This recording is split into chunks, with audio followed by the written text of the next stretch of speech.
Number 7, Teenage Mutant Ninja Turtles 4, Turtles in Time. Oh yeah, now we're talking. This is my favorite beat-em-up I've ever played. I grew up during the Turtles fanaticism. The Turtles were everywhere, and I loved it. If you're used to the more stiff-by-comparison appearance of Final Fight or Streets of Rage, which are both excellent games, by the way, you should definitely get a breath of fresh air when you look at this fast-paced and awesome combat. If I had to use only one word to describe this game, it would be satisfying. I love being able to throw enemies into the screen, smash them back and forth, beat up huge amount of enemies at once with the basic power-up, eat some pizza, pizza time, and beat up bosses. It's a blast. Even falling into the game's numerous traps and seeing the zany animations is fun. Your basic attacks are radical. Dashing is fast, you have multiple attack options out of your jumps, and you'll need to combine all of these abilities to take down the game's varied enemy types. As you would expect for a Teenage Mutant Ninja Turtles game, you have the option to play as all 4 of the color-coded turtles. Blue Leonardo, Purple Tello, Red Fael, and Michelangelo, each of which have a different weapon with a slightly different set of attacks. Character choice is mostly preference-based. There is a bit of a range difference between the turtles, and each one has a special unique attack. Using that special attack actually drains your health on a successful hit. Because of that, you're not likely to use these very often, unless you're like me and you like to jump around with Michelangelo in between combat sections. The audio in this game is incredible. Who doesn't remember turning this game on, choosing your turtle, and hearing this?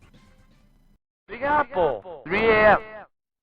If you were to go around in a real city trying to beat up waves and waves of disposable bad guys, this would probably be pretty great music to set the pace. On second thought, how about we just avoid that plan altogether? The point I'm really getting at here is, in-game, it sounds great. This isn't the hardest or the longest beat-em-up around.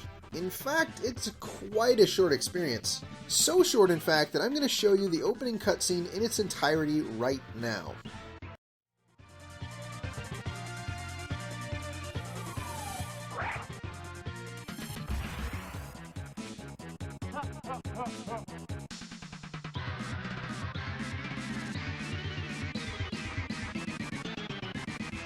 Honestly, at this point, it might as well say, it's a video game, go to the right and beat up dudes. I mean, I'd be down.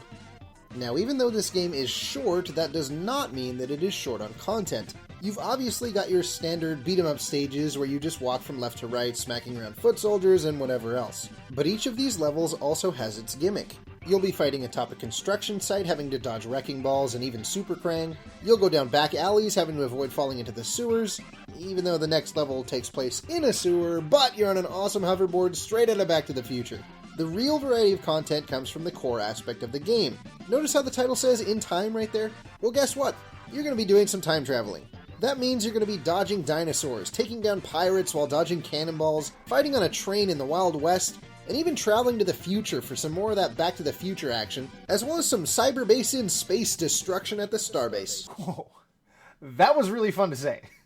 Go ahead and pause the video and give it a try if you want, because it's really something. Each of those levels also has a unique boss, most of whom are taken right from the canon of the Turtles. That means you'll be taking on Baxter Stockman, the Rat King, Bebop and Rocksteady, Toka and Razor from the movie, Krang, Shredder himself, and more in this short adventure. The short length of the game actually makes for great replayability. Speaking of replayability, you should really grab a friend the next time you get to play this. This is actually a game my dad and I used to play together all the time. The multiplayer is where it's at, but I've always been bummed that there's no multi-tap functionality. I guess the SNES wasn't up to the task of getting all 4 turtles on screen at once like the arcade version was. So let's say that after playing through the campaign, you and your friend are fighting about who was better. Well, guess what? There's a mode in the game where you can face off against each other. In a beat-em-up. On the SNES. That's amazing. Listen, what I'm really trying to say here is that this game is just straight up a good time for anyone who plays it.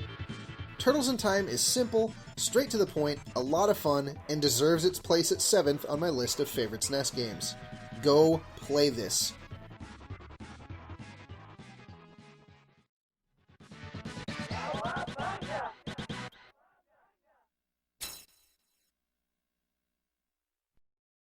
Alright, listen, Turtles in Time is great. I know it, you know it, nobody's arguing against that. So is this game in your top favorites or what?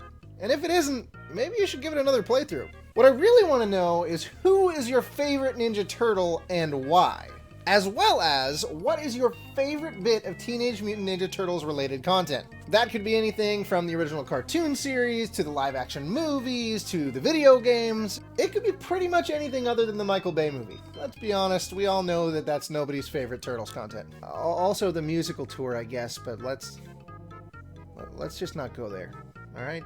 That's all we have for this one, so don't forget to check them social links as always down below. Subscribe on YouTube, wherever that button is. And if you're watching this when number 6 is already out, click over there on that Super Nintendo 6 black area situation, and you'll be able to watch that one right now. Otherwise, I will see you tomorrow for another video. I am Gimpy Fish, this is 62-Bit Gaming, thank you for watching.